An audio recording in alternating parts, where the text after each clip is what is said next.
I think William Ruto is a person with two personalities. The William Ruto that presents himself to the public is a completely different character from the one that sits behind in the office and crafts stuff. I think that kind of person is quite a dangerous character.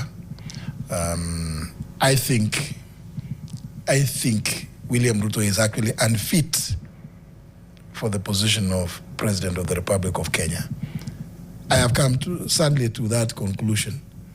And I have no bitterness. For me, I just feel my own assessment. When I watch William Ruto sometimes talking to members of cabinet and to see him say, I do not want to see corruption in my government. Then I start wondering, who is this talking? And I'm sure we will have occasion to discuss a lot of... Is he corrupt? Who? William Ruto. I think, I don't know. But if you see him talking about corruption, you're like, who is this talking about corruption? Is it because he's corrupt? I have so many examples. Not an example, but is he corrupt? Examples aside. Absolutely. Okay. Very. Yes, irredeemably. Okay. Corrupt. One example you can walk us through. I know you've told us that there's many. Just a. I don't want to give you the obvious ones about the Adanis, because I have some background about it. He's the one who's clearly behind it, and I know this because when his advisor Adan Mohamed invited me to attend the COP28 in Dubai in 2023, he gave me a lot of information which ended up with the Adani deal about the airport specifically. Okay. Even during that same time, some Russian oligarchs who had offered to invest $1 billion here in Kenya. And again, it came from Adan Mohamed. In fact, I have even staff telling me that an NGO, I go and check, if there's no, I said the NGO council says we don't have any such company. No such thing is registered. Then, on the day we were coming from India, after that COP28, we flew to India for state visit, blah, blah.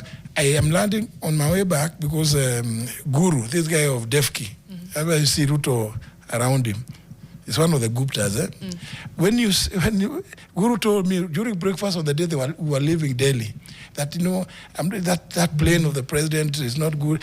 I've chatted another one for him as we are going direct. Get an executive jet. I've gotten him so I land in Dubai. Ruto is calling me. Those people, those Russians want to. They are there. They are in Dubai. They are waiting. You sign in. I said, I'm just at the airport and I'm on transit. I am not leaving the airport. Right. He said, no, but they are there. Your people, your staff have already worked on the document. I said, no, I will need to go and review it in office.